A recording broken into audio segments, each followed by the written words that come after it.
Assalamualaikum warahmatullahi wabarakatuh.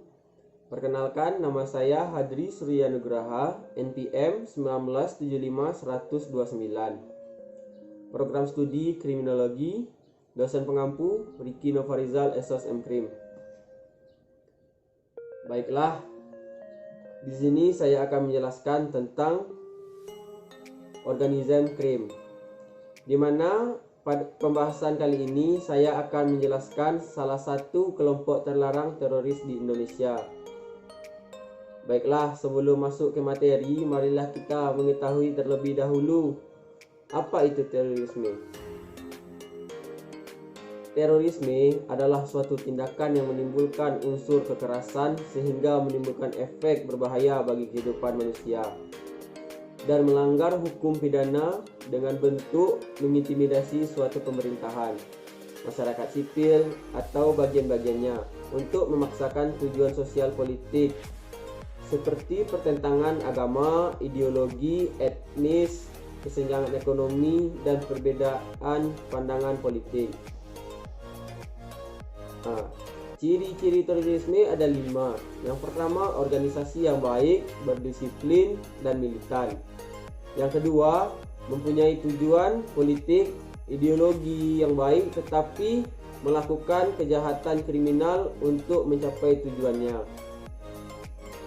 Tidak mengindahkan norma-norma yang berlaku seperti agama, hukum, dan HAM. Yang keempat, memiliki sasaran yang menimbulkan efek psikologis yang tinggi untuk menimbulkan rasa takut dan mendapatkan publikasi yang luas. Yang kelima, menggunakan cara-cara seperti pengeboman, penyanderaan, pembajakan yang menarik perhatian publik halayak ramai. Sekarang kita masuk ke dalam materi, yaitu Negara Islam Indonesia atau NII. Negara Islam Indonesia atau NII dikenal juga dengan nama Darul Islam atau DI, yang artinya adalah Rumah Islam. Adalah kelompok Islam di Indonesia yang bertujuan untuk pembentukannya Negara Islam Indonesia. Jemaah ini dimulai pada 17 Agustus 1949 oleh kelompok milisi Islam dikoordinasikan oleh seorang politisi Muslim, Sekar Madji Maridjan Kartosoewirjo di Desa Secampang, Kecamatan Ciawiligar, Tasikmalaya, Jawa Barat. Kelompok ini mengakui syariat Islam sebagai sumber hukum yang valid. Gerakan ini bertujuan menjadikan Republik Indonesia yang saat itu baru saja diproklamasikan kemerdekaannya dan pada masa perang dengan tentara kerajaan Belanda sebagai negara teokrasi dengan agama Islam sebagai dasar negara. Sekarang, bagaimana bisa NII bisa berdiri di Indonesia? NII berdiri karena pada tahun 1948 Indonesia terikat dengan Perjanjian Renville yang membuat Jawa Barat masuk ke dalam bagian wilayah Belanda.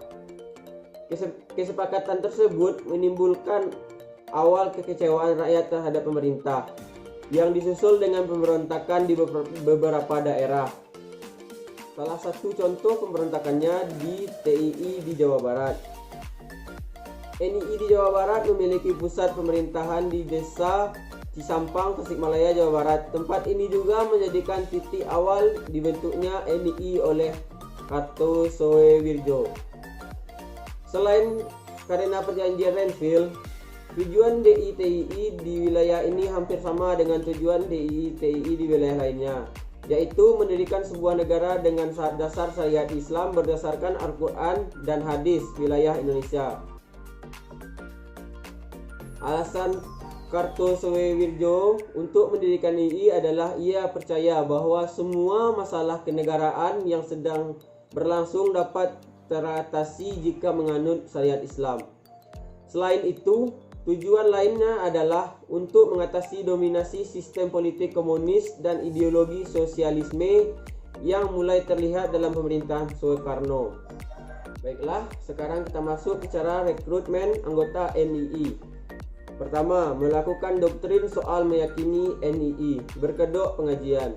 Yang kedua, mencuci otak sasaran yang akan direkrut dengan simulasi yang melibatkan audiens atau pendengar, dan mengatakan bahwa diri mereka di negara jahiliyah, yang berarti dia adalah kafir.